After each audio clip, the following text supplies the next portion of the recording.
আজকেও তোমাদের সামনে একটা লং ভিডিও নিয়ে আসলাম। আজকে তো বৃহস্পতিবার, তোমরা সবাই জানো।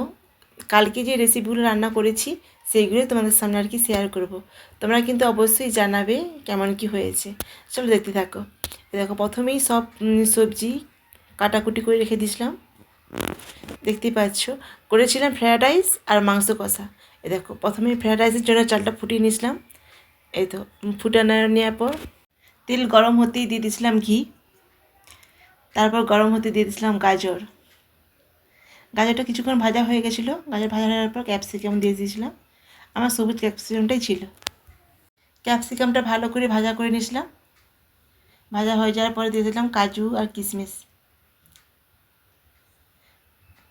দেখতেই পাচ্ছ, কাজু কিশমিশ ভাজা হয়ে যাওয়ার পর মটরশুঁটি দিয়ে দিয়েছিলাম। বিমসটা ছিল না, কারণ বিমটা দাদাভাই নিয়ে আসেনি, ছিল না। তারপর ভালো করে ভাজা হতে তুলে রেখে দিয়েছিলাম। এই দেখো, তারপর তেল গরম হতে আর একটু ঘি দিয়ে দিয়েছিলাম। সব রকম গোটা গরম মশলাগুলো দিয়ে দিয়েছিলাম। তারপর কেটে রাখা কাঁচা লঙ্কা ওইগুলোকে ভালো করে নেড়ে দিয়েছিলাম। তারপর ওর উপর দিয়ে দিয়েছিলাম ফ্রায়েড রাইসের চাল। সত্যি বলছি, খুব সুন্দর হয়েছিল, পুরো বিয়েবাড়ির মতন হয়েছিল। কিন্তু সত্যি খুব সুন্দর হয়েছিল। ওকে ভালো করে নাড়াচাড়ার পরে ওর উপর দিয়ে দিয়েছিলাম গোলমরিচ গুঁড়ো, একটু গোলমরিচ গুঁড়ো আর চিনি দিয়েছিলাম ওর উপরে, চিনি, একটু লবণ। তারপর দিয়ে দিয়েছিলাম এই যে ঘি। সব রকম ভেজে রাখা মশলাগুলো দেওয়ার পর ভালো করে নেড়েছিলাম। সত্যি খুব সুন্দর হয়েছিল, খুব সুন্দর হয়েছিল। তারপর মাংস কষার জন্য আলুকে ভাজা করে নিয়েছিলাম। ভাজা হয়ে গেছে আলু। তারপর তেল গরম হতে দিয়ে দিয়েছিলাম লঙ্কা, তারপর পেঁয়াজ, তারপর রসুন বাটা। ওকে ভালো করে নেড়ে দেওয়ার পর তারপর দিয়ে দিয়েছিলাম আদা আর জিরে বাটা, ছেলে বলেছিল দেওয়া একটু। দিয়ে দিয়েছিলাম লঙ্কার গুঁড়ো। লঙ্কা গুঁড়ো দেওয়ার পরে দিয়ে দিয়েছিলাম হলুদ গুঁড়ো।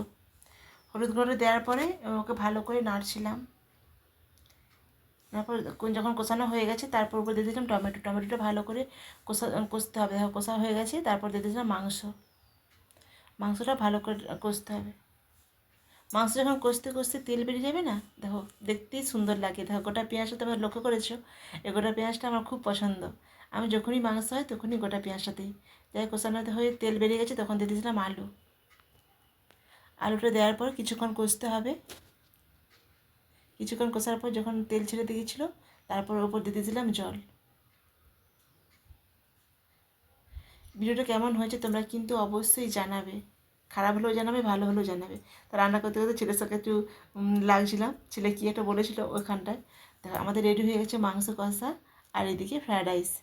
দেখেই বলো কেমন হয়েছে। যারা যারা খাবে ঝটপট চলে আসে আমার বাড়ি। এই তো রেডি হয়ে গেছে, ছেলের জন্য রেডি করে বেরিয়ে দিলাম। সত্যি বলছি, খুব সুন্দর হয়েছে। ভিডিওটি কেমন লাগলো অবশ্যই জানাবে। তোমরা ভালো থেকো, সুস্থ থেকো।